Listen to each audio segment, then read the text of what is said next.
110, 150, 175. We'll know when he gets to about 200 miles an hour, because at that point he'll pull into the vertical. 7 G's and up he goes. 1. All the way up, all the way up, all the way up into the hammerhead. And kicks it over now to get that energy built right back up again. The engine, everything is exactly as it should be. He'll turn the smoke on to let us know that that's the case, shuts down the gyroscopic instruments because we don't want to destroy them in the aerobatics. And he's heads out now and building up that speed again to about 200 miles an hour. And let's watch again now as he pulls back, punishing 7 G's into the vertical. There's 1, 2, 3, and 4 now, as he now torque rolls the airplane at the very top. As he runs out of energy, he keeps on flying, sliding now and flicking the airplane over to build up some more energy.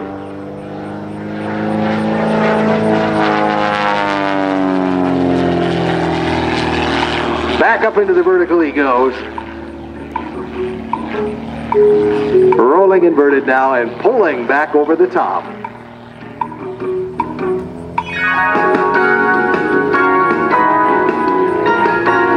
Making the difficult look easy. Up and around he goes. And round into the top and tumbles that airplane right into the sun. Back down again now, again building that energy up.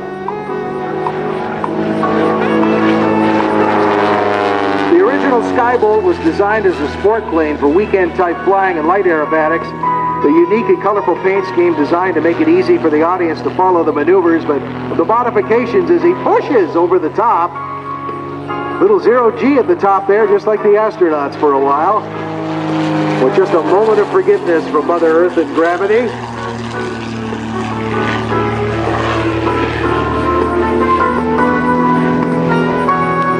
Sliding across the sky now with the knife edge loop, and that is very, very difficult. And again, he makes it look so easy.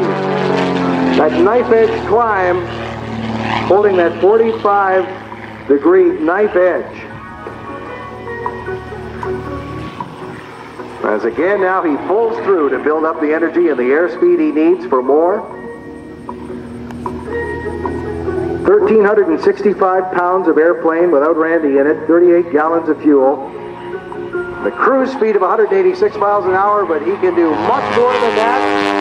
As you hear those 2 propeller blades fighting into the air as he slides across the sky. With 300 horsepower to pull him through.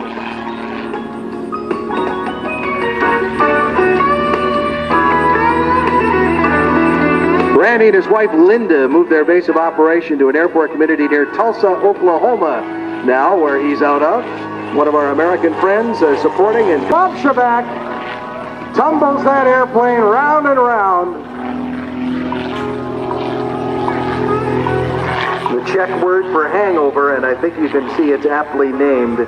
You can't imagine how that feels inside. Very punishing maneuver for the pilot.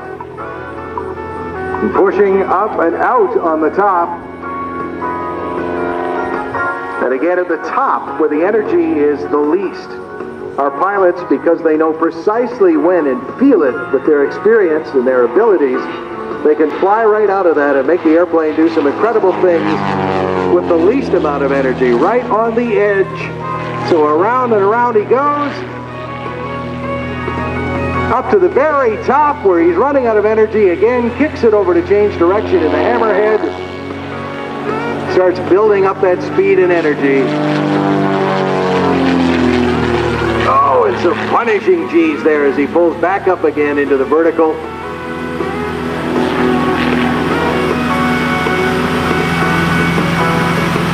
Now, low to the ground, building up that airspeed and that energy.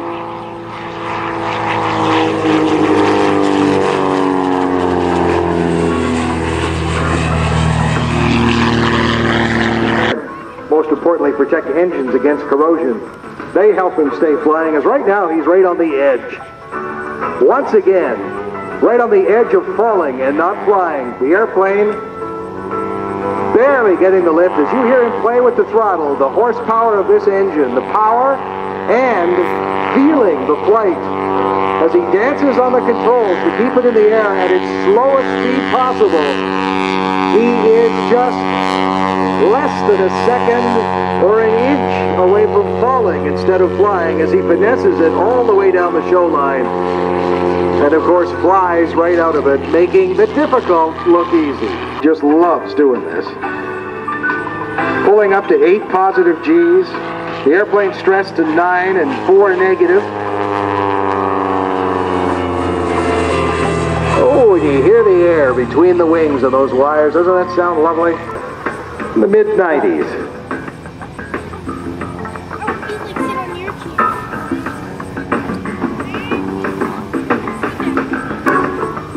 Sliding from one side to the other.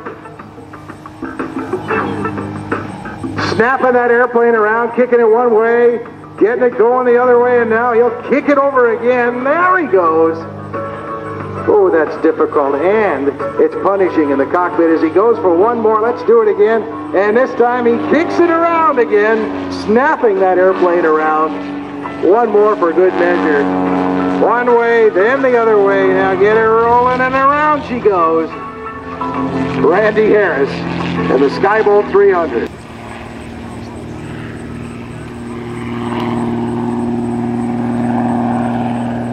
So folks, he's been practicing something that he wants to do in upcoming routines and thought you should be the first to see it. And so keep your eyes on this airplane for a maneuver he calls the drip loop. This will be my first look at it as well. I have no idea what the drip loop looks like.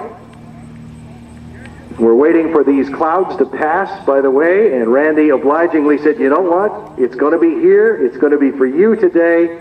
A maneuver he calls the drip loop. As he builds up the energy he needs, up he goes. Go back one way, back the other way to the inverted.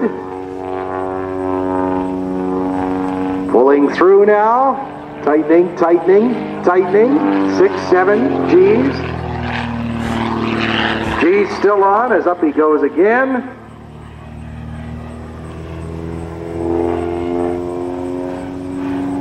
Round he goes to round it off, half a Cuban 8.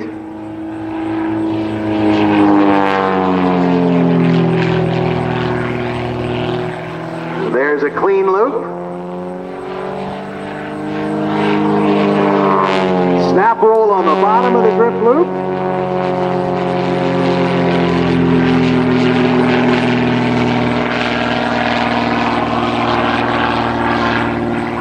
First time ever, the drip loop.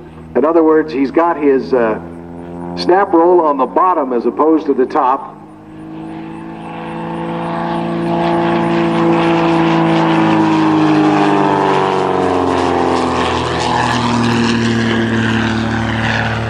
And again, folks, Randy helping us out here. As you can see, these gray clouds, the low ones, we want to make sure are out of the vicinity, so we can get our Hornet into the air so you can see it in the room it needs to safely maneuver in. And Randy helping us keep you entertained with some more, an encore, if you will, of some aerobatic maneuvers.